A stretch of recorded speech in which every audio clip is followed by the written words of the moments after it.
Halo guys, aku Hisni Huru Najmi dari kelompok 7. Di kesempatan kali ini, aku akan mempresentasikan hasil diskusi aku dengan teman-teman yang mengenai tentang Supply Chain Management System atau disingkatnya dengan SCMS. Kalian tahu nggak apa itu SCMS? Nah, sebelum kita membahasnya, kita kenalan dulu yuk sama teman-teman aku. Yang pertama ada Kak Laras, yang kedua ada Kak Danang, dan yang ketiga ada Kak Dani. Untuk pemateri pertama akan disampaikan oleh Kak Laras. Kita panggil dulu yuk Kak Larasnya. Kak Laras. Definisi Supply Chain Management System. Menurut CR O'Brien Petituri Gunan, Supply Chain Management System adalah sistem antara perusahaan lintas fungsi yang menggunakan teknologi informasi untuk membantu atau mendukung serta mengelola berbagai hubungan antar beberapa proses bisnis utama perusahaan dengan pemasok, pelanggan, dan mitra bisnis lainnya. Menurut James A. Emona J. Fitzsimmons, Supply Chain Management System adalah sebuah sistem pendekatan total untuk dapat mengantarkan produk ke konsumen akhir dengan menggunakan teknologi informasi di dalam mengkoordinasikan seluruh elemen supply chain dari mulai pemasok hingga ke pengecer. Menurut Cass, Equilana, dan Jacter, Supply Chain Management System adalah sebuah sistem untuk dapat menerapkan pendekatan secara total di dalam mengelola seluruh aliran informasi, bahan, dan serta juga jasa dari bahan baku dengan melalui pabrik serta gudang hingga ke konsumen akhir. Supply Chain Management System itu sendiri adalah kerangka kerja penting bagi perusahaan yang menggunakan pendekatan terintegrasi dalam mengelola kinerja secara efektif untuk merencanakan, mengimplementasikan, dan mengendalikan aliran barang, informasi, modal dari sumber hingga ke konsumen akhir. Setelah ini akan disampaikan oleh Mas Danang. Halo, saya Dana Frediansyah. Saya akan menjelaskan komponen-komponen Supply Chain Management System. Yang pertama ada planning.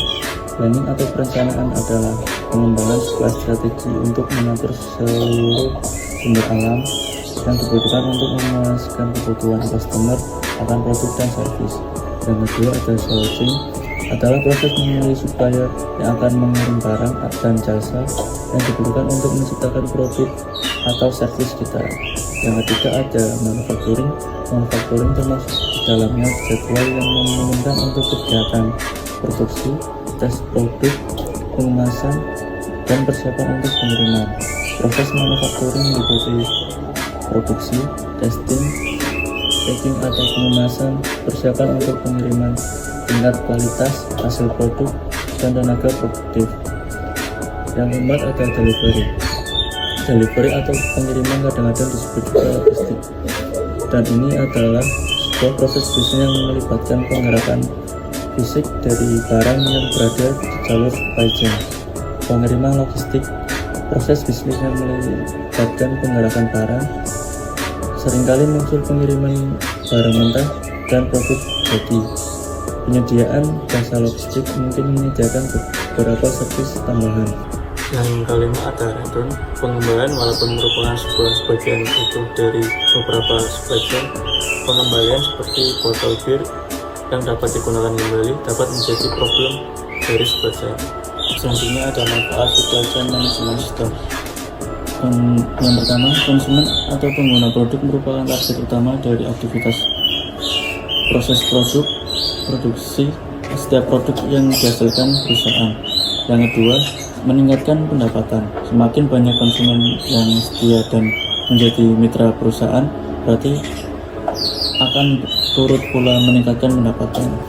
Yang ketiga, Menurunnya biaya. Pengintegrasian aliran produk dari perusahaan kepada konsumen akhir berarti pula mengurangi biaya-biaya pada jalur distribusi. Yang keempat, pemanfaatan aset semakin tinggi. Aset terutama faktor manusia akan semakin terlatih dan terampil baik dari segi pengetahuan maupun keterampilan. Yang terakhir, peningkatan laba. Dengan semakin meningkatnya jumlah konsumen yang setia dan menjadi pengguna produk, pada gilirannya akan meningkatkan laba perusahaan. Selanjutnya ada strategi Supply Chain Management System yang akan dijelaskan oleh Ramadhani Akbar. Halo, Saya Ramadhani Akbar. Strategi Supply Chain Management System. Bernegosiasi banyak pemasok, mencari banyak pemasok, dan memilih di antara mereka yang memiliki penawaran paling menarik bagi perusahaan. Umumnya perusahaan menjatuhkan pilihan bagi pemasok yang memberikan penawaran rendah, tetapi sebaiknya jangan hanya memilih satu pemasok. Pilihlah beberapa pemasok agar jika suatu hari terjadi masalah kepada salah satu pemasok, rantai pasokan perusahaan tidak terputus dan tetap dapat melakukan kegiatan perusahaan. Mengembangkan hubungan kemitraan. Mengembangkan hubungan kemitraan jangka panjang dengan sedikit pemasok untuk memuaskan hubungan pelanggan. Para pemasok yang telah lama menjalin hubungan dengan perusahaan mungkin dapat lebih memahami tujuan dari perusahaan dan biasanya lebih berkomitmen untuk berpartisipasi dalam sistem just in time, di mana perusahaan tidak lagi mempunyai gudang untuk persediaan mereka, karena pemasok akan mengirim persediaan tepat saat perusahaan membutuhkannya. Integrasi vertikal. Vertikal artinya perusahaan berusaha mengembangkan kemampuan untuk memproduksi barang atau jasa yang sebelumnya diperoleh dari pemasok. Ada dua macam integrasi, yaitu integrasi maju dan integrasi mundur. Integrasi mundur menyarankan perusahaan untuk membeli pemasoknya sehingga mereka dapat membuat barang sesuai keinginan mereka. Integrasi maju menyarankan produsen komponen untuk membuat produk jadi. Jaringan Keiretsu. Jaringan Keiretsu yaitu kombinasi dari sedikit pemasok yang integrasinya vertikal. Dengan ini pemasok akan menjadi lebih bagian dari perusahaan, dan yang pasti akan terjadi hubungan kerja sama jangka panjang antar keduanya. Integrasi vertikal. Integrasi vertikal atau perusahaan maya virtual company yang menggunakan para pemasok sesuai kebutuhan. Strategi ini dapat mengandalkan berbagai jenis hubungan pemasok untuk menyediakan jasa atas permintaan yang diinginkan. Perusahaan maya memiliki batasan organisasi yang berubah dan bergerak yang membuat mereka mampu untuk memenuhi permintaan pasar yang berubah-ubah. Jika perusahaan menggabungkan keunggulan dan perusahaan maya, manajemen perusahaan yang bagus, biaya rendah, maka perusahaan akan mendapatkan efisiensi. Selanjutnya, contoh penerapan yang akan disampaikan oleh Hisni. Halo, kita lanjut ke contoh penerapan SCMS. Yang pertama, kita ke permintaan dan perencanaan. Analisis data. Tokopedia menganalisis data penjualan dan tren pasar untuk memprediksi permintaan produk. Yang kedua, ada perencanaan persediaan. Tokopedia merencanakan persediaannya berdasarkan prediksi permintaan dan tingkat stok yang optimal. Dan yang ketiga, ada pemesanan ke pemasok. Tokopedia memesan produk dari pemasok berdasarkan perencanaan dan persediaan. Dan yang kedua, ada penggadaan dan pemasok. Di sini, pemilihan pemasok, Tokopedia memiliki proses seleksi yang ketat untuk memilih pemasok yang terpercaya dan berkualitas berdasarkan faktor-faktor seperti harga, kualitas produk, waktu pengiriman, dan layanan purna jual. Dan yang kedua, pemesanan bahan baku. Tokopedia memesan bahan baku dari pemasok untuk produksi penjual atau memproduksi produknya. Yang kedua, pemesanan bahan baku. Tokopedia memesan bahan baku dari pemasok untuk memproduksi produk. Dan yang ketiga, ada penerimaan bahan baku. Tokopedia menerima bahan baku dari pemasok dan melakukan pemeriksaan kualitas. Dan yang ketiga, ada produksi dan manufaktur. Integrasi dengan layanan kurir, Tokopedia bekerja sama dengan berbagai perusahaan logistik untuk memastikan produk dapat diantar ke pelanggan dengan cepat dan aman. Menawarkan berbagai pilihan pengiriman seperti same day delivery, next day delivery, dan regular delivery. Dan untuk pelacak pengiriman, Tokopedia menyediakan pelayanan pelacak pengiriman agar pelanggan dapat memantau status pesanan. Untuk bagian yang keempat, kita ada gudang dan persediaan.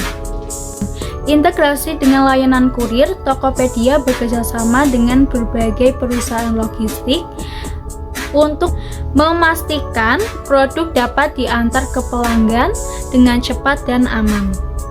Menawarkan berbagai pilihan pengiriman seperti same day delivery, next day delivery, dan regular delivery. Untuk pelacakan pengirimannya sendiri, Tokopedia menyediakan layanan pelacakan pengiriman agar pelanggan dapat memantau status pesanan tersebut. Nah, lanjut kita ke pengiriman dan distribusi. Ada integrasi dengan layanan kurir juga. Tokopedia bekerjasama dengan berbagai perusahaan logistik juga untuk memaksimalkan produk yang diantarkan ke pelanggan dengan cepat dan aman. Jadi sama kayak gudang dan persediaan tadi. Dan lanjut kita ke pelanggan. Ke pelanggan, perencanaan produk. Pelanggan memesan produk melalui aplikasi atau website Tokopedia. Dan untuk pembayaran, pelanggan dapat melakukan dalam berbagai metode yang sudah tersedia di Tokopedia. Untuk pengiriman produknya, Tokopedia mengantarkan produk ke alamat yang tertera pada pemesanan. Dan yang terakhir ada pengembalian produk. Tokopedia menyediakan layanan pengembalian produk jika produk yang diterima itu tidak sesuai dengan pesanannya atau cacat. Nah, lanjut ke kesimpulan dan akan disampaikan oleh Kak Deni. Kesimpulan, supply chain management system adalah informasi digital yang membantu perusahaan untuk meningkatkan efisiensi dan efektivitas rantai pasokan. Supply chain management system menggunakan berbagai teknologi untuk mengumpulkan dan menganalisis data, mengotomatisasikan tugas, dan meningkatkan komunikasi dan kolaborasi. Dan menggunakan supply chain management system, perusahaan dapat meningkatkan visibilitas dan kontrol atas rantai pasokan, mengurangi biaya, meningkatkan lumayan pelanggan, dan meningkatkan pangsa pasar. Namun, implementasi SCMS memiliki tantangan seperti kompleksitas jaringan global, resiko ketidakpastian, dan pengelolaan data yang kompleks. Untuk mencapai kesuksesan perusahaan perlu strategi terintegrasi, investasi teknologi tepat, dan kolaborasi erat dengan mitra rantai pasokan.